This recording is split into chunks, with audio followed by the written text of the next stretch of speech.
Bueno, en esta noche, amados hermanos, vamos a continuar con el estudio de entonces, ¿cierto? Continuamente. Una serie que estamos estudiando en relación a algunas cosas que los sacerdotes debían de realizar, como su palabra lo indica, constantemente. Todos los días lo debían de realizar. Y antes de ir a un texto, quiero decirles que hay por ahí algunos eslogan muy conocidos, muy famosos. Y de hecho yo voy a mencionar una palabra y yo estoy seguro que ustedes me van a completar el eslogan. Estoy seguro que sí. Por ejemplo, Rexona no te abandona, ¿cierto? Sucaritas harán un tigre de ti. Avianca, el cielo es de todos. Y así por el estilo, hay muchos eslogan. Ahora, ¿qué es un eslogan? ¿Qué creen ustedes que es un eslogan? Es una frase muy breve que identifica una marca o identifica una empresa, un producto o una causa. Eso es un eslogan. Y por ahí me llamó mucho la atención algunos eslogan por si usted de pronto quiere crear una empresa. Miren esta. ¿Qué tal este eslogan para una empresa de colchones? No renuncie a tus sueños, sigue durmiendo. Está bueno, ¿cierto? O no tengo sueño, pero sí vocación de koala. Pudiera ser otra. Esto es a manera de ilustración. ¿Qué tal para una persona que le guste la electrónica? Y puede colocar este eslogan. Si no suena, lo golpeamos hasta que funcione. Son como unos eslogan que por ahí encontré que parecen graciosos, o otros que de una u otra manera están ¿qué? Tratando de comunicar de una manera muy breve eh, una causa o una empresa o, ¿qué dijimos también? O una marca pudiera ser. Pues déjenme decirles que en el día de hoy el Señor quiso colocar un eslogan continuo en los sacerdotes del Antiguo Testamento. Y ustedes dirán, ¿cómo así? Sí, vamos a verlo. Vamos a Éxodo capítulo 28. Éxodo capítulo 28, versículos del 36 al 38. ¿Quién de ustedes ya lo sabe?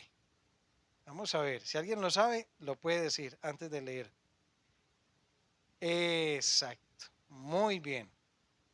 Éxodo capítulo 28, 36 al 38. Mire lo que dice la Biblia.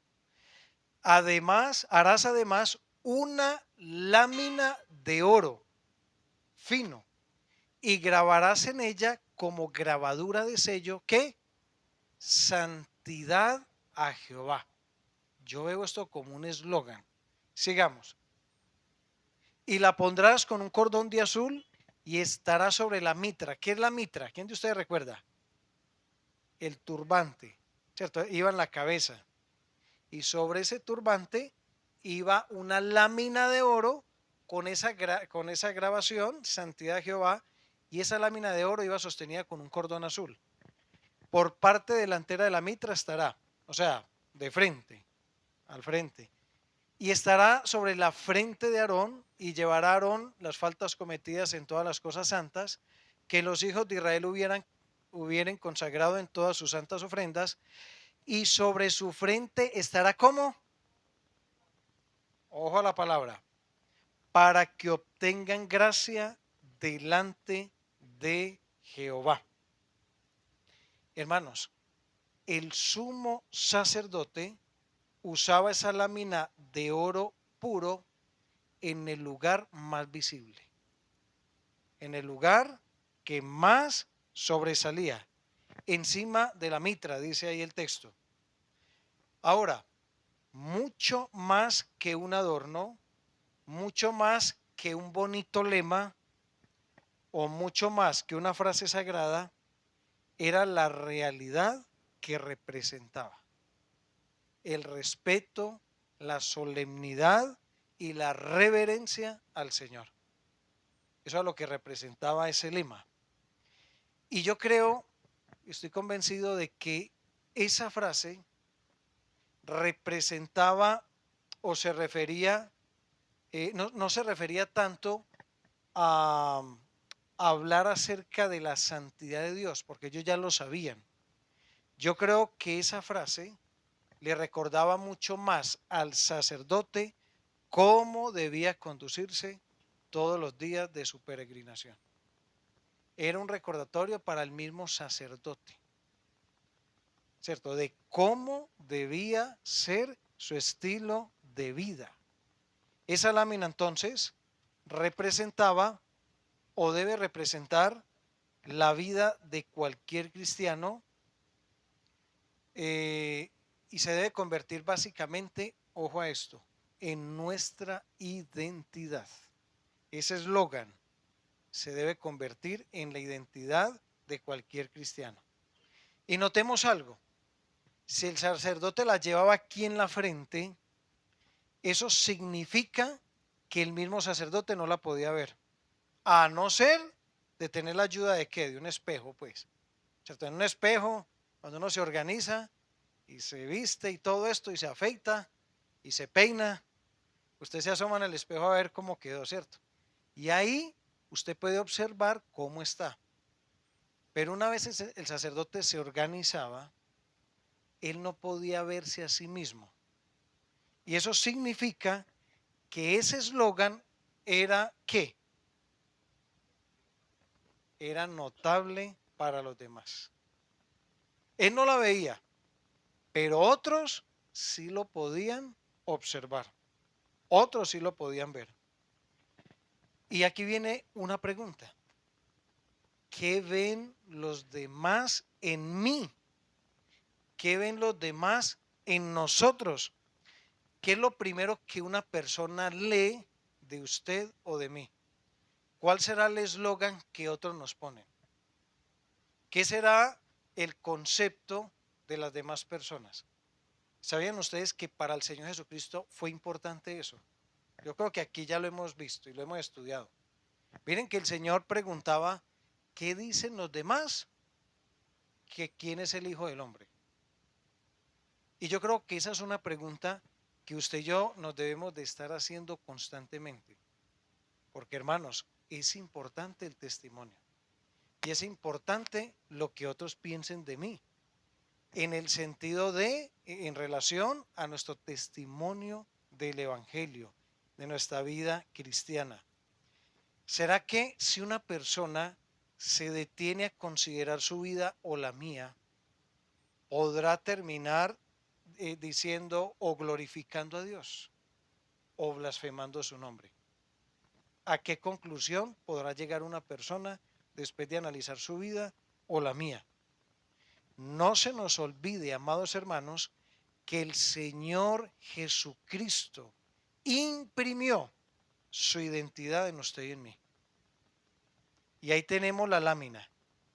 Para algunos va a ser más visible. En el caso mío, yo creo que si esa lámina la tuviera, resaltaría como una diadema. Imagínense. Pero hermanos, esa lámina entonces debe representar en nosotros consagración y una vida llena de pureza. ¿Qué leen los demás en mi vida? Limpieza, bondad, amor, o será que podrán ver inmundicia, concupiscencia, orgullo? ¿Qué notarán los demás en usted y en mí? Que el Señor nos ayude, ¿cierto? Ahora, pensando un poquito en este texto y tratando de extraer alguna aplicación, vino a mi mente un texto que está en Romanos capítulo 12. Vamos a ver algo ahí bien interesante en Romanos 12. Digamos que aquí no hay mucho. ¿Cómo? Romanos 12:1. Romanos 12:1. Del 1 al 3. Romanos 12, del 1 al 3. Muy conocido, muy conocido este texto. Yo creo que aquí la mayoría se lo saben de memoria, no lo sabemos de memoria, pero vamos a tratar de extraer algo de este texto, tratando de aplicarlo a nuestra identidad como cristianos. Ahora, a esto lo podemos llamar la separación continua. Ese eslogan que dice santidad a Jehová está hablando precisamente de eso. Y recordemos, como lo hemos estudiado aquí con otros hermanos, la palabra santidad, ¿qué significa? Apartado. Y tiene dos connotaciones. ¿Cuáles serán? Una tiene que ver con apartarme del pecado y la otra es apartarme para Dios. Esas son las dos connotaciones que tiene esa palabra. O sea, entre más me alejo del pecado, más me acerco a Dios. Y entre más me aleje de Dios, pues muy probablemente más me estoy acercando al pecado. Pero hoy quiero que observemos, como dice santidad a Jehová, la que tiene que ver en relación al Señor. ¿De qué manera el cristiano continuamente lleva una vida separada para Jehová? Y lo vamos a descubrir ahí en Romanos 12. Vamos a leer el primer versículo. Dice, así que hermanos, os ruego por las misericordias de Dios que presentéis vuestros cuerpos en sacrificio vivo, santo, agradable a Dios, que es vuestro culto racional. Racional. Uno pensaría que cuando Dios pide algo del hombre, en este caso del creyente, es muy exigente. Y lo hemos visto aquí también. Dios no pide menos de lo que Él es. O cuando han visto ustedes que el Señor diga, sean medio santos, sean medio puros, medio perfectos. ¿Cierto que eso no lo dice la Biblia? La Biblia pide un estándar muy alto. Cuando la Biblia nos dice, por ejemplo, en Pedro, que usted y yo debemos de ser santos, Él mismo se pone como el ejemplo, el modelo, el estándar. Sed santos como yo soy santo. Y esto Dios lo pide, y aunque Él sabe y nosotros también lo sabemos, que no lo logramos, en la perfección no lo logramos, pero Dios lo pide de esa manera porque quiere erradicar de cada uno de nosotros algo que se llama la mediocridad. Porque si Dios pidiese menos, entonces nosotros nos conformaríamos con menos y tendríamos ahí la excusa para llevar una vida floja. Pero hermanos, Dios nos pide o sea, nos pone un estándar, una vara muy alta. Y notemos que Dios, cuando nos pide algo así, es porque Él es así. O cuando hemos visto nosotros que Dios haga algo a medias. Usted y yo hemos llegado a ver algo que Dios creó que le haya quedado como chueco o a medias. ¿Han llegado a ver algo así? Y que vaya corriendo, ¿no? Una media vaca. Y que está ladrando por un medio perro. Y eso queda un medio árbol. ¿Usted ya hemos llegado a ver algo así? Todo lo que Dios creó, lo creó completo, perfecto. Pero en cambio en el reino de nosotros los hombres, y aún dentro de muchos cristianos, hermanos, gobierna la mediocridad. Pura mediocridad. ¿Cómo son las calles? Medio pavimentadas. Las casas, medio pintadas. La puerta de la casa medio abre. La ventana medio cierra. Y lamentablemente nos hemos acostumbrado a vivir de esa manera. Y en el plano cristiano también sucede lo mismo. Medio leemos la Biblia, medio oramos, medio, ¿qué? Sí, mediocridad. Y usted y yo somos hijos de el Dios vivo y verdadero, cuyo nombre es admirable. Es admirable todas las obras que Dios hizo. Todo lo que usted y yo observamos que Dios hizo, que Dios creó, es de admirar. Y la gente tiene que ver eso en nosotros también. Que nosotros podamos ser de alguna o de otra manera fieles representantes de Dios. No se nos olvide que llevamos una lámina aquí. Santidad a Jehová. Santidad a Jehová. Ahora, en este primer versículo pudiéramos decir que hay una palabra ahí en relación a nuestra separación y la podemos llamar ofrendarnos a Dios. Vamos a ver tres palabritas por la letra O. Ofrendarnos a Dios. ¿Qué dice el texto? Así que, hermanos, os ruego por las misericordias de Dios que presentéis vuestros cuerpos en sacrificio vivo, santo, agradable a Dios, que es vuestro culto racional. Llamemos a esto ofrendémonos. Ofrendémonos a Dios. ¿Será mucho pedir de parte del Señor que usted y yo le entreguemos todo nuestro ser a Él? Yo digo que no. ¿Por qué? Porque cuando uno lee el texto, esa debe ser la respuesta natural de cualquier creyente a las misericordias de Dios. ¿Qué dio Dios por usted y por mí? Usted y yo podemos sacar una lista de todo lo que constantemente estamos recibiendo de parte de Dios. Ahí habla de sus misericordias, su bondad, ¿cierto? Su fidelidad, sus favores. Nos ha perdonado, nos ha redimido, nos ha dado una nueva vida, nos ha cambiado nuestra forma de pensar, nos promete el cielo. ¿Y cuál debe ser la respuesta normal de un creyente? Ofrendarse. Frente a todo eso, sencillamente, Señor, ofrendo mi vida, me rindo a ti. Y lástima que, por ejemplo, en el caso del mundo, a toda hora, ¿cierto? Se le olvida que vivimos y nos movemos por Él y para Él. Y hay gente que se queja y se lamenta y hasta, ¿cierto?, reniega contra Dios. En el mundo hay sindicatos que se van en contra de Dios. En el cristianismo no debe existir eso.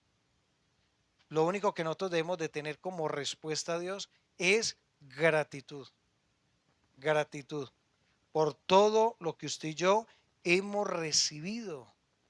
Tantas cosas que usted y yo hemos recibido de parte de Dios. Ahí dice que hemos de presentar nuestros cuerpos. Ahí no se refiere solamente a este cuerpo físico. Ahí también está hablando de todo nuestro ser integral. Espíritu, alma y cuerpo. Todo mi ser se lo ofrendo al Señor. Ahora tengamos en cuenta que esa ofrenda, ahí dice que debe ser, dice, dice sacrificio vivo. Ahí lo dice el versículo. Presentéis vuestros cuerpos en sacrificio vivo. Y esto nos habla de una decisión. Una decisión. ¿Cómo eran los sacrificios del Antiguo Testamento? Muertos. Y no había problema de que el cordero se iba a bajar del altar. Pero en el Nuevo Testamento somos nosotros los que nos ofrendamos a Dios y los que constantemente nos debemos de estar subiendo al altar. El problema con el sacrificio vivo es que constantemente tira de allá. El sacrificio muerto, listo, se degollaba el cordero, ya se montaba y listo, se le ofrecía al Señor. Pero como en este caso ya somos nosotros los que tenemos que ofrendar, hermano, vivimos para arriba y para abajo en ese altar. Y Dios lo que quiere es que usted y yo nos ofrendemos y que sea una decisión voluntaria, voluntaria. Hay que doblegar, hay que quebrantar nuestro ser. La Biblia dice, haced morir, pues, lo terrenal en vosotros. Hay que hacerlo morir. Es una decisión diaria de luchar contra el pecado y procurar salir victoriosos, victoriosos frente al pecado. Pero también el versículo dice que el cuerpo y todo nuestro ser que le presentamos a Dios, no solamente un sacrificio vivo, también dice que es santo, santo. Eso nos habla entonces de una vida pura, de una vida limpia. ¿Qué nos dice Juan 13:10? Vamos a ver qué nos dice Juan 13:10.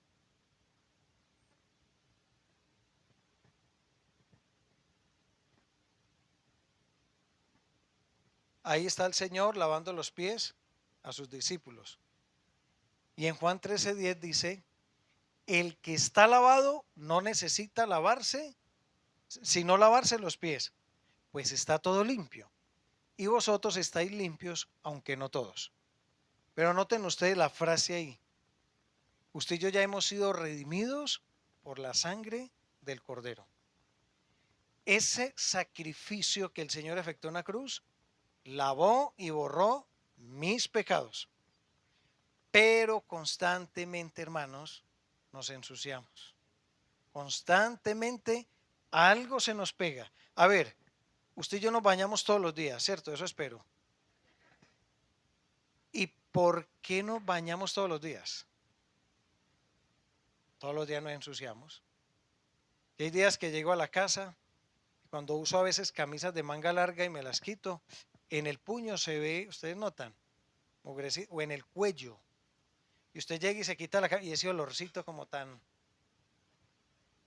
Y una media, peor. ¿Qué pasa? Nos ensuciamos, ¿cierto? Hay muchas cosas en el aire, usted se sube a un medio de transporte, se sienta en algún lugar y nos estamos ensuciando. Hermanitos, esa ofrenda, ese ofrendarnos es en santidad. Es que cada día, si nos ensuciamos, también busquemos al Señor, acudamos a la fuente y nos limpiemos. Nos limpiemos, hay que estar bien con el Señor. Recordemos también que la Biblia nos dice en Primera de Juan que si alguno dice que no tiene pecado, es mentiroso y aparte de ser mentiroso, hace a Dios mentiroso. Entonces, usted y yo debemos de caminar en santidad y a la vez limpiándonos de cualquier inmundicia. Abogado tenemos, gracias a Dios. Pero también dice en el versículo de Romanos, agradable a Dios, agradable a Dios. Eso nos habla de que nuestro culto racional, nuestra adoración inteligente, nuestra ofrenda al Señor debe ser un banquete continuo.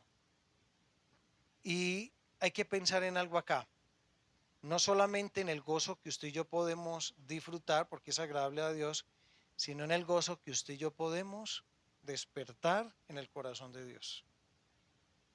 Que recordamos lo que el Señor, lo que el Padre dijo del Hijo. Este es mi Hijo amado en el que tengo contentamiento.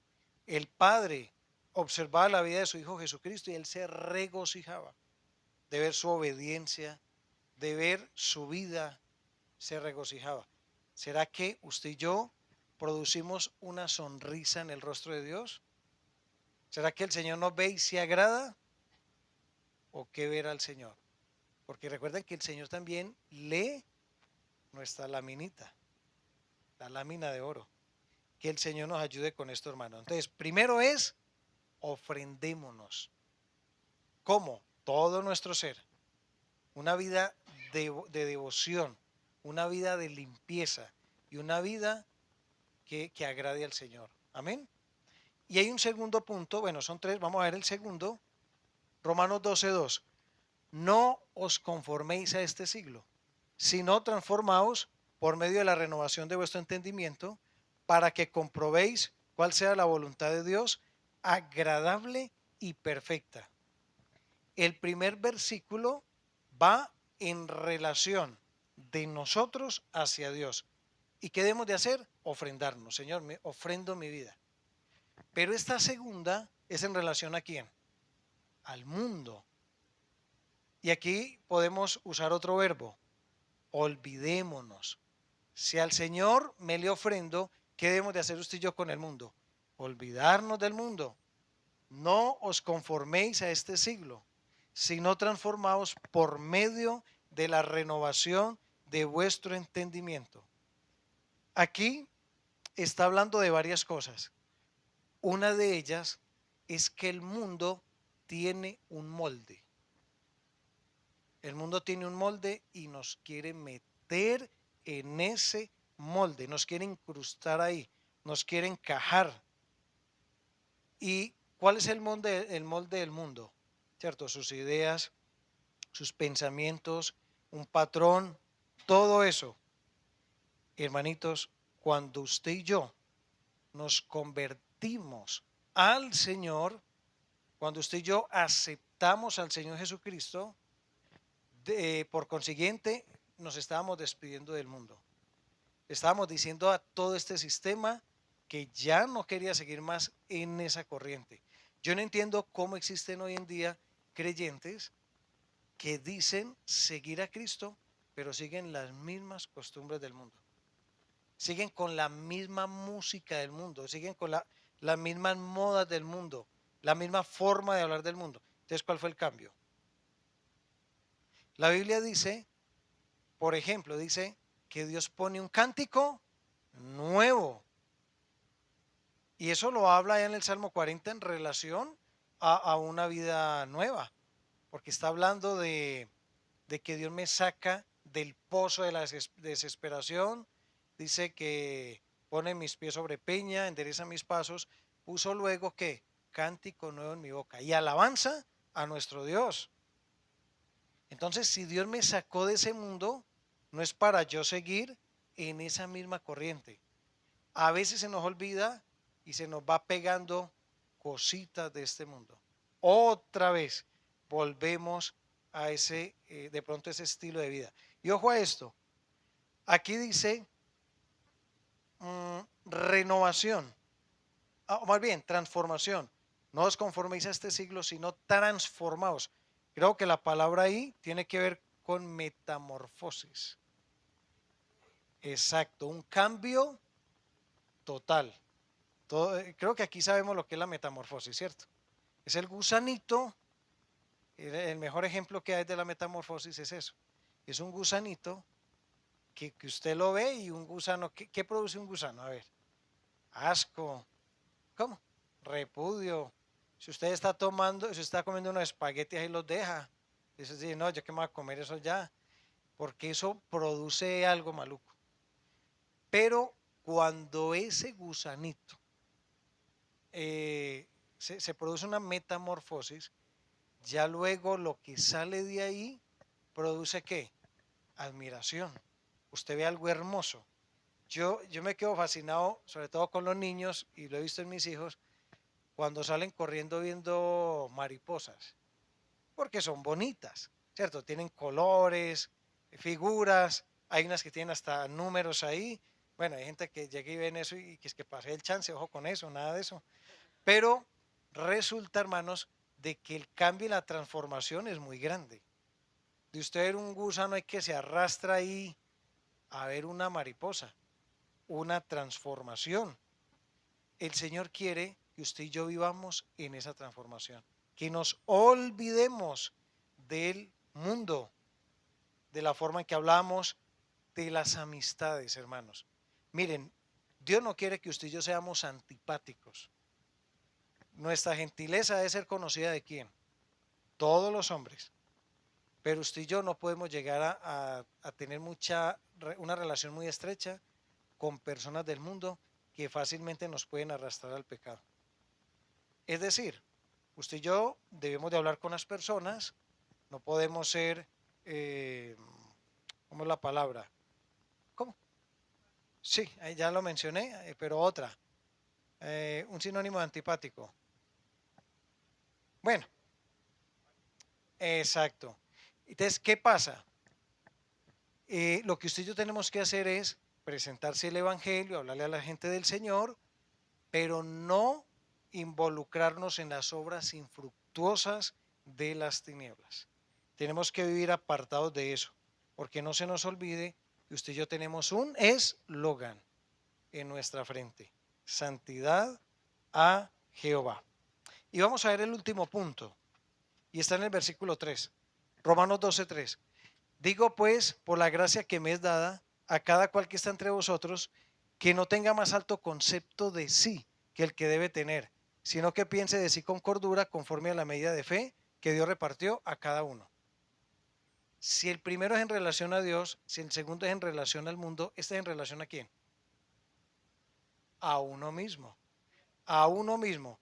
Si frente al Señor es ofréndese, si frente al mundo es olvídese, entonces, ¿cuál será la actitud que usted y yo debemos de tener, sabiendo que estamos siendo separados para Dios? ¿Cuál será la actitud que usted y yo debemos de tener hacia nosotros mismos? Por la O, obsérvese, observémonos, ¿cierto?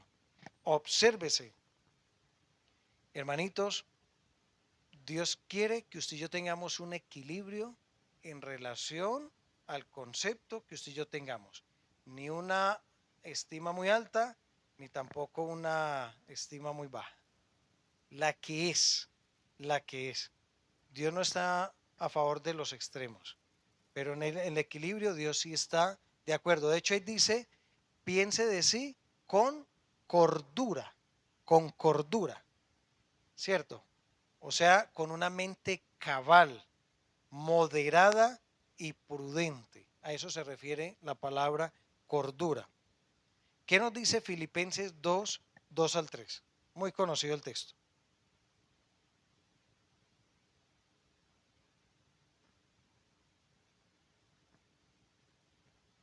Filipenses 2. Dice la Biblia, completad mi gozo, sintiendo lo mismo, teniendo el mismo amor, unánime, sintiendo una misma cosa. Versículo 3. Nada hagáis por contienda o por vanagloria, antes bien con humildad, estimando cada uno a los demás como superiores a él mismo. Miren ustedes el nivel que Dios nos pide, lo que Dios demanda de nosotros sus hijos. Y cada vez que usted y yo empecemos a considerarnos a nosotros mismos, debemos de hacerlo con mucho cuidado, con mucho equilibrio. Hermanitos, la Biblia nos dice también aquí en 2 Corintios 2:15, ojo a este texto, 2 Corintios 2:15,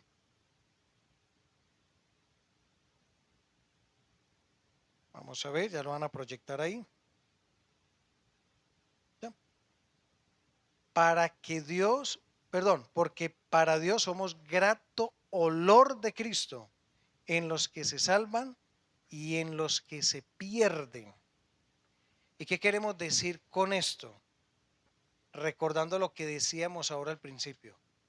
La gente nos está observando y la gente está escuchando y viendo la manera en que usted y yo nos conducimos, y aún el concepto que usted y yo muchas veces tenemos de nosotros mismos.